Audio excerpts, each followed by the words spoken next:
Hi everyone, welcome to our last pre-session of the last of the month, actually, before we start Techstars Startup Weekend this weekend. So I hope you guys got your tickets, and if you guys haven't, it's not too late. So please register, and you can find the link in our social media pages or in the link in the description of this video today. But I am delighted to have Dervla joining us today. She's from Wayflyer, and she is going to introduce herself, and then she'll go straight into her presentation for today. So without further ado, I'm going to invite Dervla, and yeah, enjoy today's content, everyone. Super. Thank you so much, Mary, for that introduction. And hi, everyone. It's a pleasure to be here today and speak a little bit about Wayflyer and my background as well. So I suppose very quickly, just to introduce myself, my name is Dervla Malone. I work as a product lead in a team called Decision Science at Wayflyer, which is all around making the best possible funding decision for our customers. And I'll go into that in a little bit of detail later on. But I suppose today I'd love to discuss maybe the problems that Wayflyer tries to solve, and maybe a little bit about my experience at Wayflyer and what I think has led to its success, which I hope will be valuable information when you kick off the event this weekend as well. So as I said, delighted to be here, delighted for Wayflyer to be sponsoring such an important event as well. And I might ask if the slides can go up now. That would be super.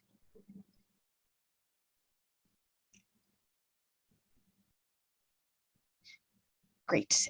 So if we just start on the next slide, I suppose what I'd love to dive into is what problem is Wayflyer trying to solve. So with great ideas come great problems, and that's exactly what we do at Wayflyer. And probably the first thing I have learned since joining is that the problem is everything. So understanding the root cause of the problem is going to lead to success. So we were founded in 2019 by Aidan Corbett and Jack Pierce, and everything revolves around the e-commerce founder. So if we just flick onto the next slide there, you'll see that Wayflyer's mission revolves around the e-commerce founder. We are, in one sense, obsessed with e-commerce founders, and we are actively listening to what their problems are and helping them overcome the biggest barriers to growth, and that is our mission. And it really is the core of everything. E-commerce, I suppose, is certainly not new. I think COVID-19 brought a fantastic opportunity in terms of Wayflyer and e-commerce in general. It's really not new. So I think everyone was acquainted with e-commerce long before COVID-19. But what COVID-19 gave Wayflyer and e-commerce founders was, customers were increasing their purchase frequency online and their value. So they're spending more online than ever before. And actually, I read an interesting statistic last week that in 2020, the value of e-commerce grew by almost 20%, I think 19% globally, which is phenomenal. So I suppose getting to the root of the problem, as I said, this is the first thing I learned at Wayflyer, is that e-commerce has a working capital problem. It's inherent in the business model. And what does that mean? I suppose working capital problem is they struggle to fund the day-to-day operational needs of the business. And if you're struggling to fund the day-to-day operational needs, it's very difficult to grow and to mature and to get to the next level of business maturity of where you need to be. So why do they have a working capital problem? I suppose there are two significant expenses for e-commerce companies in particular: inventory, so getting the stock and available for sale, and marketing as well. So we don't have often a physical shop front. So we might need to market to our customers differently. We need to use online channels. We need to use digital marketing. So Google and Facebook ads are kind of the prime tools, or have historically been the prime tools for marketing as well. So the thing about these two costs, inventory and marketing, they're the most significant costs for most e-commerce companies. But not only are they the biggest costs, they're actually often paid upfront. So you're spending on inventory months before you can actually sell the product. So you're spending for months and months and months, and then you finally receive cash or revenue from the sale of those products months later. The reason it can take months is, marketing, it doesn't always have its benefits straight away. It's a lot quicker, but inventory, a lot of customers, e-commerce founders would source their inventory in Asia. So with all the, the Suez Canal and freight issues and even inventory sourcing lead times, it can take quite a while before actually having the product available for sale. And I suppose that last bullet point there is, working capital, it's not a unique problem. It's a tried and tested problem by many different industries and many different sectors, but it is inherent for e-commerce in particular. And I suppose the pain point or the real nuts and bolts of this is that the traditional funding sources, so traditional debt and traditional equity, they don't really suit e-commerce. And that's what we wanted to dive into, is what funding can we provide these e-commerce founders that's going to match their needs in terms of that day-to-day operational need, but actually will suit them, so they won't have to get guarantees for any bank loans, and they won't have to dilute their equity or their equity in their company. So if we just go on to the next slide, I suppose this was where the initial solution came from. And I love this saying, it's grounded in data, and that's what I initially actually, and I'll go into this at a later stage, initially why I found Wayflyer and was so interested in it, is that they're using very different sources of data that e-commerce founders have, and assessing the solutions based on that. So I suppose the solution initially was twofold. The first was short-term funding to grow. So this concept of revenue-based financing really solves that working capital challenge, or that cash gap that e-commerce companies have. And the beauty of it is it's unsecured funding. So we don't take any sort of guarantees. If they do well in terms of revenue, we do well as well. And then the second solution was that as we're getting a lot of this data in terms of revenue, in terms of marketing, we can actually help the e-commerce companies figure out how to optimize appropriately for that marketing as well. So are they acquiring customers profitably? So it's quite easy to acquire customers on Google and Facebook. You just pump a load of money into ads. But are they doing it profitably? So can they actually cover the cost of that and see the reward at the end of the day? Super. And then just flicking on to the next slide, I suppose the result is that we've funded hundreds of, probably up to the thousands now, of the world's fastest growing e-commerce brands, and there's just a couple mentioned there as well. I think in 2021 alone, we probably shipped over $500 million worth of funding to e-commerce brands, which is phenomenal in only the second 2.5 years after starting operations at Wayflyer. And onto the next slide. Perfect. So a little bit then about working at Wayflyer. If we just go on to the next bit again, this is a recap again. So I suppose the biggest news of Wayflyer was that we became Ireland's 6th and newest unicorn in February 2022. So we raised $150 million at a 1.6 billion valuation, which is incredibly exciting, and actually goes to show that looking and listening to the e-commerce founders, becoming obsessed with them, really understanding their problems, their challenges, has been crucial to the success of Wayflyer so far. I've kind of gone through the mission and our track record, but just over on the left, I want to highlight the offices. So we're global. As e-commerce is global, we are also global. Dublin and Atlanta are our headquarters. We also have offices in London, New York, and Sydney. But what I really want to draw attention to is the employees. So right now we have over 270, this is already outdated, 270 employees, but in 2021 alone, we hired 210 people. So that just goes to show the growth and the future trajectory of Wayflyer as well. And then just moving on to the next slide. Perfect, so I thought I'd talk a little bit more about myself now that I've discussed the problem and what Wayflyer is trying to solve. As I mentioned earlier, I'm a product lead for decision science at Wayflyer. I was born and bred in Dublin. I studied business and French at university. Before, I really didn't know what I wanted to do, and I was a very risk-averse individual, which has since changed, which I'll get into at a later stage. But I joined a PwC consulting program and also studied for the accountancy as well, so I had that dual discipline. I worked for a not-for-profit as well for a little bit before joining Google. And I've been with Wayflyer actually almost 12 months. It's almost my 1-year anniversary at Wayflyer.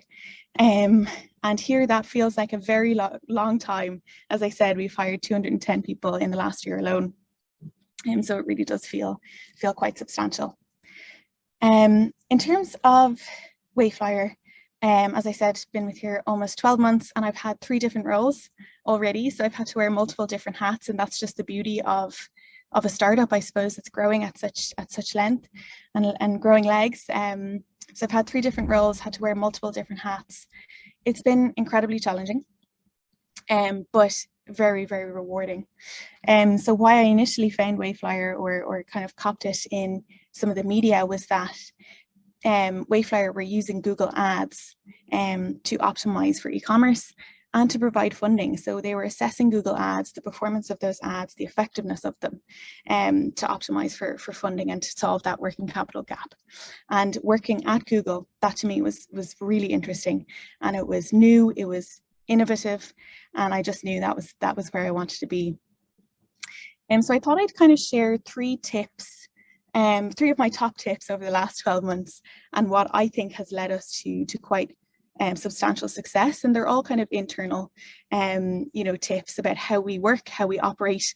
And I think it will lend really nicely into this weekend's event in terms of team formation, in terms of pitching, in terms of getting to the root of that problem with the mentors. So if you just click again, the first top tip that I have is the more diverse, the more success. I cannot emphasize this enough. Having people with different ideas, different ways of approaching things, different experience has brought so much value to Wayflyer. So in particular, as I said, I am a product lead. I have a team of 8 to 10 people at the minute. And they're all coming from totally different and diverse backgrounds. So we have one goal, and it's a very clear goal.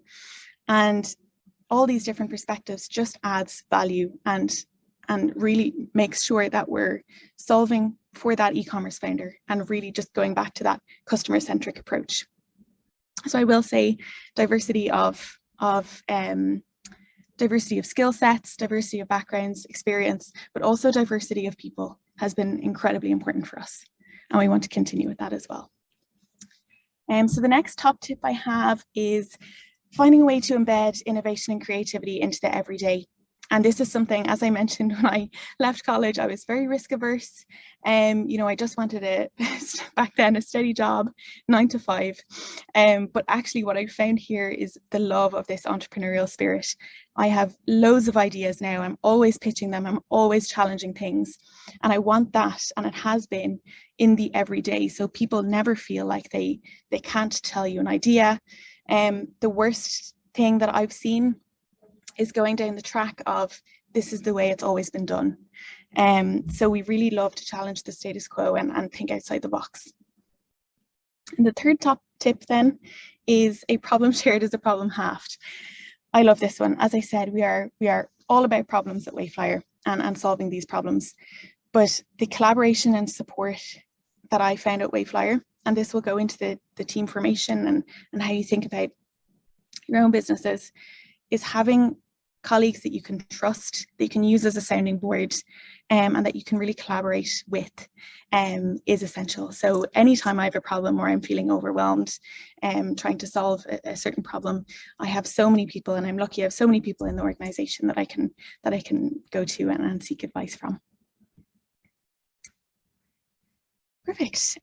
So one last slide is that if it does sound like something you're eager to learn more about, just flicking onto the next slide again, then thank you, is 2022 is set to be our most ambitious year. So we're doubling, if not tripling, our headcount. And the reason for this is, as I've said, we've solved this working capital gap. We're not finished there yet, but we do need to start expanding into different geographies, different products, because there's so many different problems that we can solve for our e-commerce founders. So it's really going to be an exciting year. As I said, you'll be working with different disciplines and very different projects. And that to me has been really exciting, very fruitful. You'll be very independent and autonomous. So we trust everyone in this company to make their own decision. And that's probably where the entrepreneurial spirit comes from as well. That feeling that you can make a decision and you can add value. And then lastly, defining the culture of Wayflyer. So we're still in kind of team formation. We're still launching new things, thinking outside the box. that defining the culture is still very much apparent right now. And it's very exciting. Great. So that's kind of it from me on the kind of official presentation. What I wanted to do is give you an overview as to how Wayflyer approached their problem, and maybe some top tips about how I think Wayflyer has led to such success. And do feel free to reach out. I have my email there if you have any questions or queries about that as well. Mary, have you any questions for me? Yeah, I do. Thank you so much for it. Let me take my ad pin. Yay. That was such a great talk, and I hope the audience as well as myself kind of found it really like enlightening in terms of the various things that Wayflyer do. I think my question for you is, you've been in your company for a month. What do you think the challenges would be for students that are participating this weekend? What do you think the main challenges that they would face are? In terms of the event this weekend or in their career? Just both yeah. Essentially. Yeah, I think I don't know whether this is an Irish specific thing, but actually confidence is huge. It's a big challenge, and I know a lot of people that can struggle with that, especially at the early side of the career, especially getting that entrepreneurial spirit, speaking out, innovating, having that autonomy as well. Making decisions can be really difficult.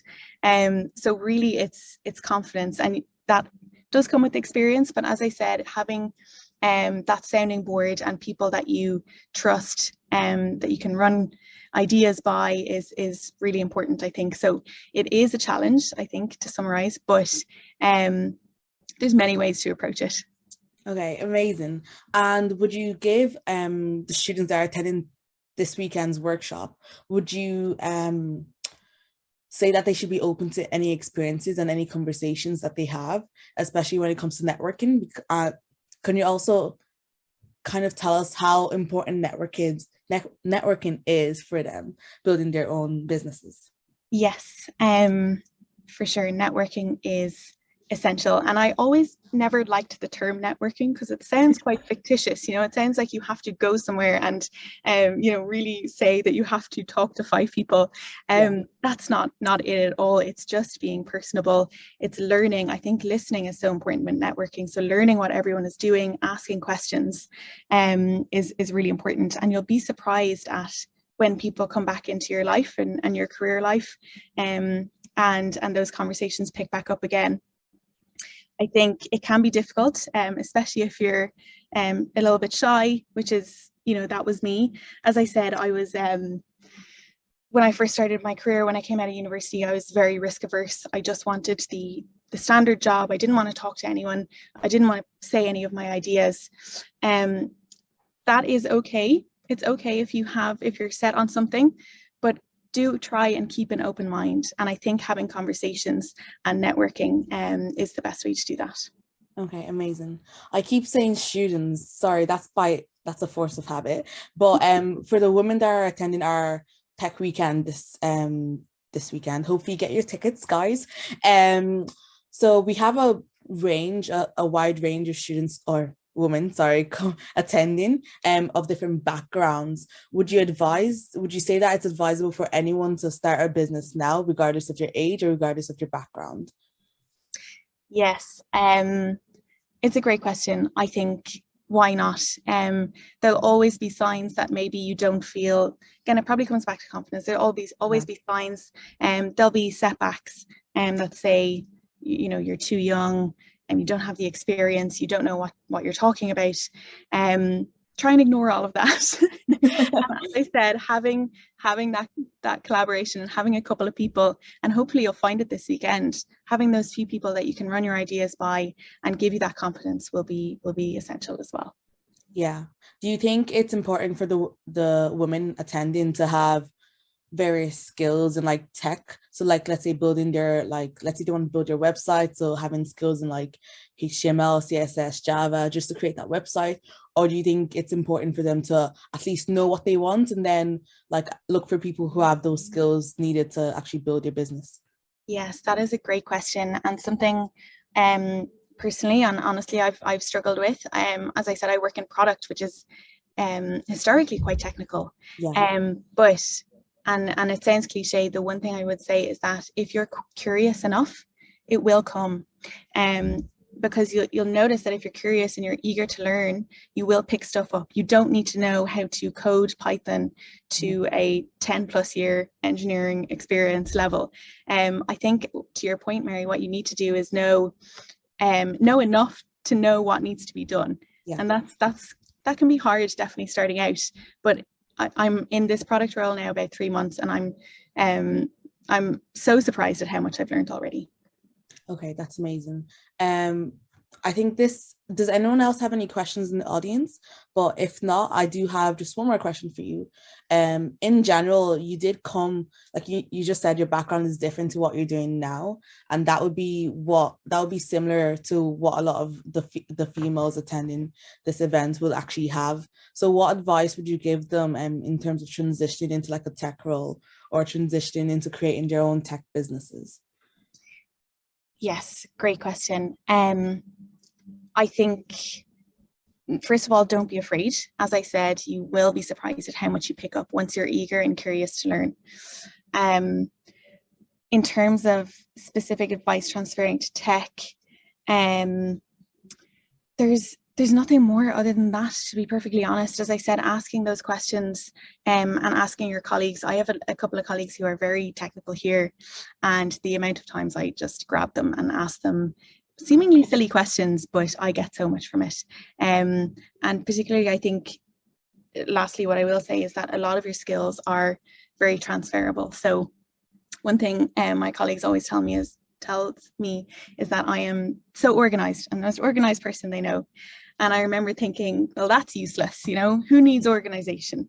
But actually applying that to anything, whether it's tech, whether I wanted to go into engineering, design, project management, that skill is so transferable and will lead you so much of the way that you won't even believe it, actually.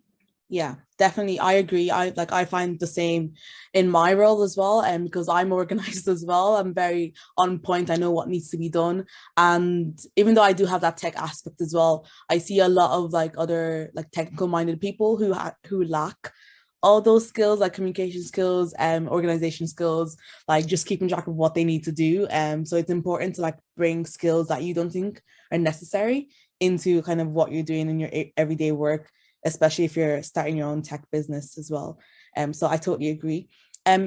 I don't think there are any other questions, but thank you so much, Dervla. We really enjoyed tonight's content and having you on with us. And just for the women that are attending this weekend, thoroughly enjoy each workshop that you attend, the whole process.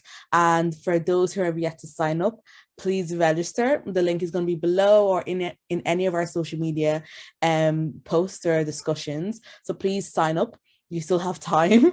But thank you again, Dervla, and we will see you over the weekend. Pleasure. Thank you. Bye.